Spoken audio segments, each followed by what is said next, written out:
Buenos días, doctora. Nosotros somos el grupo 6, tema 2, elementos de la macromorfología de drogas vegetales. Específicamente vamos a hablar de la hoja.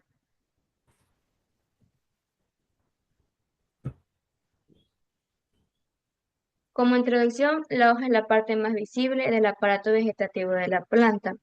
Generalmente plana y pigmentada de verde porque contiene clorofila. Se une al tallo por medio de los nudos y se la considera como el órgano vegetativo más importante porque elabora las sustancias nutritivas de la planta.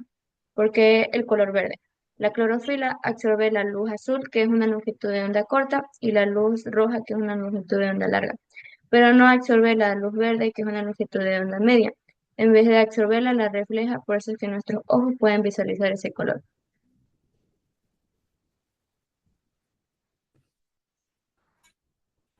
Luego tenemos lo que es la vaina. Como se puede ver en la imagen de aquí, la vaina es lo que va a rodear lo que es el tallo de la planta. Esta va a empezar eh, desde donde nace la hoja hacia el peciolo o el limbo. Su función básicamente es la de proteger a la planta en zonas más eh, fértiles, pero hay ciertas excepciones, como en el caso del maíz, sea maíz, donde este va a ser un poco más grande y se va a conocer como hoja envainadora, que es la imagen que se puede ver aquí. Luego tenemos el peciolo. El peciolo es la parte más delgada y menos visible de lo que es la hoja. Su función básicamente es la de transporte de sustancias. Aquí entra lo que es la parte de transporte del xilema y el floema, el cual se explicó en exposiciones anteriores. Eh, hay, Aquí también hay excepciones, como en el caso de la dormilona o la mimosa sensitiva, en donde su peciolo se ensancha tanto que va a reemplazar en funciones a lo que es el limbo. Aquí tenemos algunos ejemplos de tipos de peciolo, porque hay plantas que tienen este peciolo y otras que no. Por ejemplo, tenemos las pecioladas, las cuales tienen el peciolo más largo de lo normal, como en el caso de el Apio graveolens. Eh, También tenemos otro ejemplo, pues característico, sería la peltada, que es cuando eh, en medio de lo que es la hoja se va a injertar el peciolo. En este caso tenemos a lo que es la capuchina o Trapaelum majus. Luego tenemos otro ejemplo muy característico, que son las entresoldadas.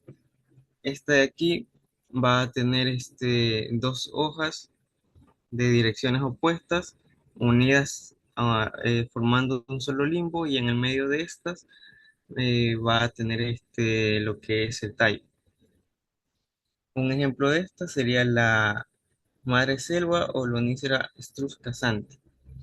Luego tenemos lo que son las que no tienen peciolo, como el caso de la orquídea, que se puede ver en la imagen de aquí.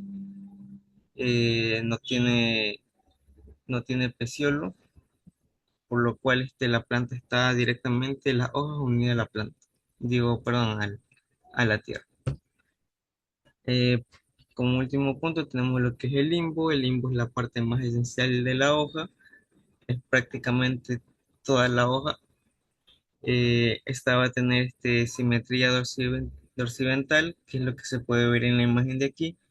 Tenemos la cara superior, la cual va a tener una mayor pigmentación debido a la clorofila, a diferencia de la parte inferior, la cual va a tener poca clorofila. Esto se puede diferenciar muy fácilmente, como se puede ver en esta imagen, pero hay casos donde, por ejemplo, en el lirio blanco, Lilium candidum, en que, como se puede ver en la imagen, no hay esa diferencia de pigmentación. Y a esto se lo conoce como hojas equifoliadas. Gracias. Ahora les hablaré sobre la anatomía de la hoja. Las hojas van a tener epidermis, tanto en la parte superior y como en la parte inferior. En la parte superior de la epidermis vamos a encontrar una capa gruesa que se va a llamar cutícula. En la parte inferior vamos a encontrar una célula llamada estoma. Y en la parte inferior vamos a encontrar la parénquima especializada, que sus células van a ser alargadas y van a estar casi juntas. Y las esponjosas van a hacer que sus células son pequeñas y espacios amplios. Ahora vamos a hablar de la epidermis. La epidermis, esta va a proteger la hoja. ¿Y cuáles son sus células que son las encargadas de proteger? Pues vamos a ver la siguiente, que tenemos la célula epidermis ordinaria, que estas van a ser las más comunes y van a proteger contra la pérdida de agua y contra los patógenos y daños. Estas no van hasta contener cloroplastos y que van a presentar su forma irregular. La traigo. La siguiente, por favor. Ahora vamos a las células epidérmicas especializadas. Su función es brindar otra protección más, pero esta en cambio va a ser contra los insectos y van a favorecer la dispersión de la luz de la hoja. Ahora las células glandulares. Estas especialmente van a secretar compuestos como los aceites, las resinas y sustancias tóxicas, que esta va a ser como una defensa química, que esta puede presentarse sola o junto con los tricomas glandulares. Estas van a ser claves en la interacción de las plantas en su entorno. Y las células tricomas, o también podemos llamarlas pelos epidérmicos, estos pueden reflejar la luz y reducir la transpiración o defender contra los herbívoros. La siguiente. Ahora vamos a ver las células oculistas, también la podemos llamar de guarda o de cierre. Por aquí la vamos a llamar células estomáticas. Estas van a formar parte inferior de la epidermis. Su forma va a tener como un semilunar, va a contener cloroplastos y van a estar rodeados de estomas. Esta va a estar la encargada de permitir el intercambio gaseoso y la transpiración. Esta va a depender de su contenido de agua, que esa se va a abrir, se abre y se cierra cuando está flácida, o sea que va a perder agua. Ahora hablaremos un poco por qué se abre y por qué se cierran los estomas. Cuando se abre, esto depende cuánto agua absorbe, porque si absorbe suficientemente agua, esto se hincha y se va a abrir el estómago. Y cuando se cierra es cuando pierde el agua poco a poco y vuelve un poco más flácida, y ahí donde el estómago se cierra. Este, este va a mantener el equilibrio hídrico de la planta. Y este proceso se regula por el movimiento de iones de potasio, en la cual entra el aumento de la concentración osmótica. Esto provoca que la entrada de agua y la apertura del estómago, que al salir el potasio, la presión osmótica disminuye y el estómago se cierra. Gracias. Buenos días, doctora. Mi nombre es Janine Ortega y uno de mis temas es los pelos epidérmicos. Los pelos epidérmicos, o también conocidos como tricomas, son estructuras microscópicas las cuales se desarrollan a partir de lo que son las células epidérmicas. Estos pueden ser unicelulares o multicelulares. Los unicelulares son los más sencillos porque, como su nombre mismo lo dice, solo contienen una célula. Los multicelulares son más complejos. También se encuentran los ramificados, que estos están dispuestos en forma de ramas.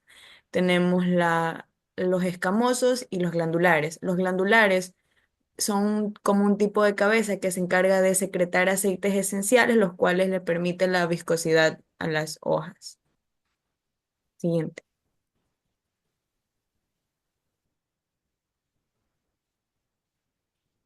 Siguiente.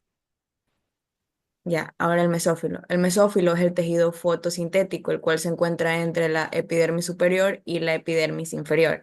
Este se clasifica en dos, el parénquima en empalizada y el parénquima esponjoso. En el parénquima en empalizada, las células se encuentran alargadas y organizadas, los cuales les permite captar la luz. mientras que en el parénquima esponjoso las células se encuentran irregulares, dispuestas en forma laxa, los cuales generan espacios intercelulares que permiten el intercambio gaseoso. Gracias.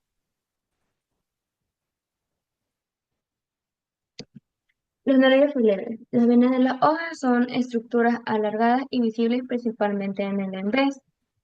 Forman una red distribuida por todo el limbo y están compuestas por tejido parenquimático. Los nervios transportan agua, nutrientes y compuestos de la fotosíntesis. Además, aportan soporte al tejido foliar. Estas se ramifican desde la base de la hoja o el peciolo hasta llegar al mesófilo. Los tipos de venas. Primero está la dicotónoma, que es una vena que se divide en dos ramas iguales. Un ejemplo de esta es la hoja de la planta Ginkgo biloba. La palmeada, son venas que se originan de un punto central y se extienden hacia afuera. Un ejemplo de estas es el Tacharum, la paralela, que son venas que corren paralelamente entre sí. Y un ejemplo de esta es el Sea maíz. Siguiente. La pinnada, que es una vena secundaria que surge de una vena central. Un ejemplo de este es Quercus. La reticulada, que son venas que se ramifican y se entrecruzan entre sí. Y un ejemplo de este es el Pachylium vulgaris. La radiada, que son venas que se ramifican radialmente y se extienden hacia afuera. Y un ejemplo de este es el Cucumis sativus. Siguiente. La orientación de la hoja. Primero está la adaxial, que va hacia el las de la hoja, o sea, la parte superior, y la abaxial, que va hacia el en vez de la hoja, o sea, la parte inferior. Gracias. Este, la forma de la hoja también se ve afectada por el control genético. Entre los principales genes tenemos el NOX, el PAN, el ARP y YAVI.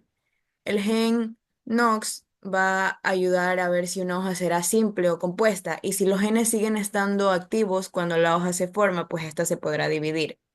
El PAN ayuda a definir la parte superior e inferior de la hoja, es decir, la cara y el dorso.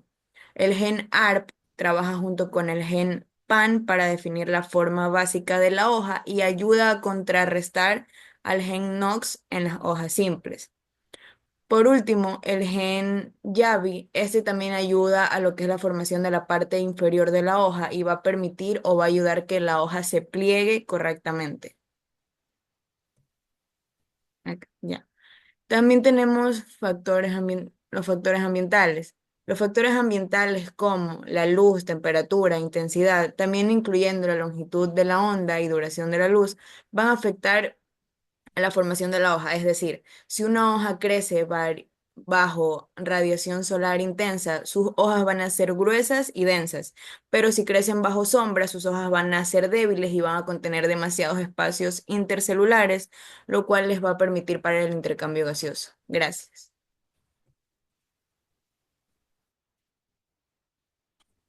Saludos, doctora. Mi nombre es Dayana Negra. A continuación le voy a hablar acerca de la clasificación del limbo de las hojas, que es la parte más ancha y visible de la hoja. Es muy importante porque aquí ocurre la fotosíntesis, es decir, donde la planta produce su alimento. Primero, las hojas se dividen en dos grandes tipos: hojas simples, que tienen un solo limbo o lámina como la del mango, y hojas compuestas que tienen varios limbos pequeños llamados foliolos, como en la hoja del maní, donde varias hojitas están unidas y al mismo tallo. Ahora vamos a ver cómo se clasifican. Tenemos diferentes características según cómo se están dispuestas en el tallo. Tenemos opuestas, que están de dos en dos, una enfrente a la otra. Alternas, van saliendo de una por una, como en forma de zigzag. Verticiladas van saliendo del mismo punto, formando como un círculo. Ahora el segundo tipo es según sus venas. Las uninervias tienen una sola vena central, la peninervia una vena principal y muchas laterales, como una pluma. Y la palminervia, varias venas salen desde un punto central. Tenemos también por último, la paralenervia. Todas las venas son paralelas como en el maíz. Siguiente página. Ahora vamos al tercer tipo según su forma o contorno. Tenemos las lanceolas, que son forma de lanza, la ahogada, como un huevo más ancha abajo. También hay formas redondas, delgadas, como agujas, y muchas más. Aquí tenemos algunos ejemplos. tenemos la palio, la no, Spidium guayaba, que es de la guayaba, que es de la elíptica. Siguiente, siguiente. Ya. Según la punta de la hoja o el ápice. Tenemos la acuminada, termina en punta larga y delgada. También puede ser redonda, cortada o con una esquinita. El quinto tipo tenemos según la base de la hoja, están cortadas, hay una nombre que se llama cortada, que tiene forma de corazón. Otras pueden parecer flechas, riñones o tener el tallo pegado con el centro. El siguiente tipo es la sexta, siguiente página. Ya. El sexto de tipo es por el margen o borde. Tenemos aquí que el entero, que es completamente liso, el dentado cerrado, que dientes grandes o pequeños, lobulado, con lóbulos bien marcados. Esos son los tres principales para conocer lo que es el margen o borde. Siguiente página. Ahora tenemos según su textura o consistencia. Las membranosas son delgadas y suaves. Coriáceas son como cuero o más duras. Las suculentas, gruesas o como son gruesas así como tenemos aquí en la imagen.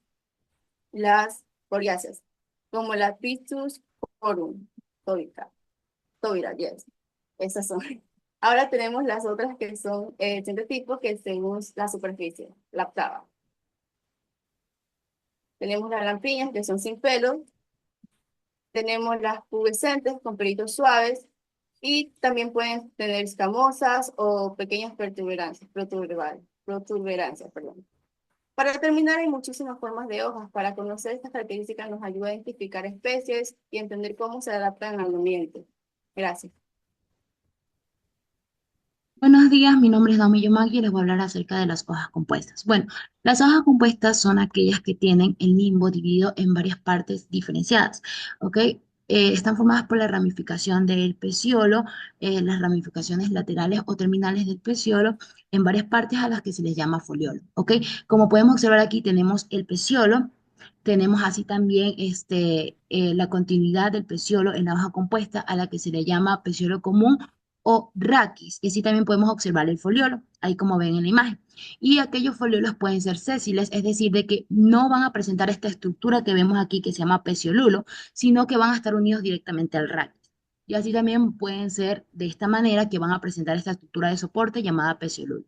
Así también podemos observar la yema axilar y también podemos ver que en este caso los foliolos suelen estar acompañados por pequeñas láminas llamadas estípelas. Y aquí podemos ver una diferencia entre la simple y la compuesta, mientras que la simple no es cementada, la compuesta sí lo es. Siguiente. Ahora les voy a hablar acerca de algunos tipos de hojas compuestas. Bueno, tenemos las digitadas o pinadas, que son aquellas en las que el raquis se divide como la forma de los dedos de nuestra mano. Ya, y cada uno de estos brazos lleva un foliol. También tenemos así también las parapinadas, como vemos en la imagen, que es donde el raquis termina en dos foliolos y los demás se encuentran opuestos o alternos. Y por último tenemos las imparapinadas, que son las que el raquis termina en un foliolo o un zarcillo. Siguiente.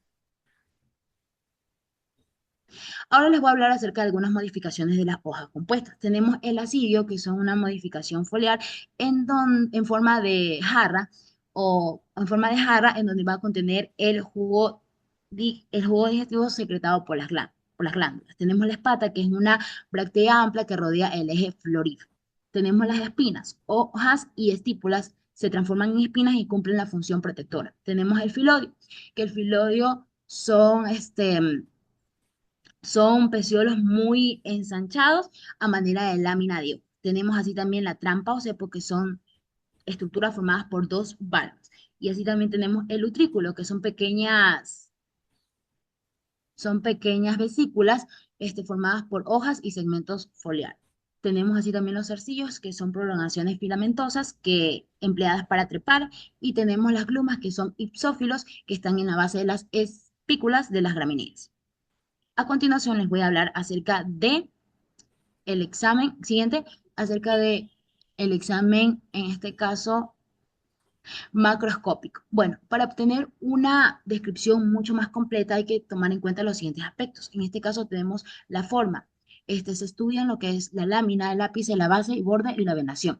La estructura, la consistencia de la hoja. Así también la superficie, si es en este caso glabra, en este caso sin pelos o pubescente con pelos. Aquí podemos ver los principales pelos que presentan algunas hojas, son unicelulares, pluricelular, urticante y ramificado. Tenemos las peculiaridades, si presentan glándulas, puntuaciones, entre otras. El color y olor que presenta, las condiciones, ya sea seca, fresca, completa o rota, y así también las dimensiones, en donde se mide el ancho y el largo de al menos 100 hojas para calcular promedios. Muchas gracias.